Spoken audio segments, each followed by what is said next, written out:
ایک شخص موسیٰ علیہ السلام کی نقل اتارتا تھا۔ مولانا رومی رحمۃ اللہ علیہ نے لکھا ہے کہ حضرت موسیٰ علیہ السلام کے زمانے میں ایک شخص تھا جو موسیٰ علیہ السلام کی نقلیں اتارتا تھا۔ آپ کی طرح لمبا کرتا پہنتا، ہاتھ میں چھڑی پکڑتا اور تھوڑا غصے سے بولتا تھا، معاذ اللہ، بہرحال نقل اتارتا تھا۔ جب حضرت موسیٰ کلیم اللہ علیہ السلام کی قوم کا غلبہ ہوا تو قوم والوں نے اس شخص کو اپنی قوم اور علاقے سے نکال دیا، اس بات پر کہ تو نقلیں اتارتا ہے۔ وہ شخص نکل گیا۔ حضرت موسیٰ علیہ السلام ایک دن کوہ طور پر گئے ہوئے تھے تو اللہ تعالیٰ نے فرمایا، اے موسیٰ، فلاں جگہ فلاں درخت کے نیچے میرا ایک دوست انتقال کر گیا ہے، اسے اٹھائیے، غسل دیجیے، کفن دیجیے اور تدفین کر دیں۔ حضرت موسیٰ علیہ السلام جستجو میں پڑ گئے، سوچنے لگے کہ آخر ایسا کون سا شخص ہے جس کے لیے اللہ تعالیٰ نے حکم فرمایا، اس کے کون سے ایسے اعمال ہوں گے جس کی وجہ سے اس شخص کو یہ اعزاز حاصل ہو رہا ہے۔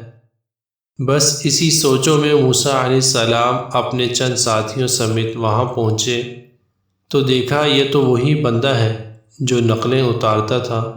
بڑے حیران ہوئے۔ حضرت موسیٰ علیہ السلام نے اس کو اٹھایا، غسل دیا، کفن دیا، تدفین کر دی۔ تدفین کرنے کے بعد جب حضرت موسیٰ علیہ السلام کوہ طور پر حاضر ہوئے تو بارگاہ الہی میں عرض کرنے لگے، اے مالک، تو بے نیاز ہے، بڑا مہربان ہے، بڑا رحیم ہے، میرے سوال کا کوئی جواز تو نہیں بنتا، پر میں تیرا بندہ، تو میرا رب ہے۔ اپنی تسلی کے لیے مالک پوچھ رہا ہوں تاکہ میں ساری بات جان سکوں۔ یہ تو آپ کا بڑا نافرمان تھا، سرکش تھا، میری نقلیں اتارا کرتا تھا۔ یا اللہ، پھر آپ نے اس کی کیسے مغفرت کر دی کہ اس کے کفن دفن کے لیے مجھے حکم فرمایا؟ تو رب کریم نے فرمایا، اے موسیٰ، بات یہی ہے، یہ شخص نافرمان تھا، سرکش تھا، آپ کی نقلیں اتارتا تھا، لیکن مرتے وقت میں نے اسے ایمان کی دولت نصیب فرما دی اور وہ تیرا کلمہ پڑھ کے اس دنیا سے گیا ہے۔ موسیٰ علیہ السلام کہنے لگے، مالک، اتنی کرم نوازی کیوں ہوئی؟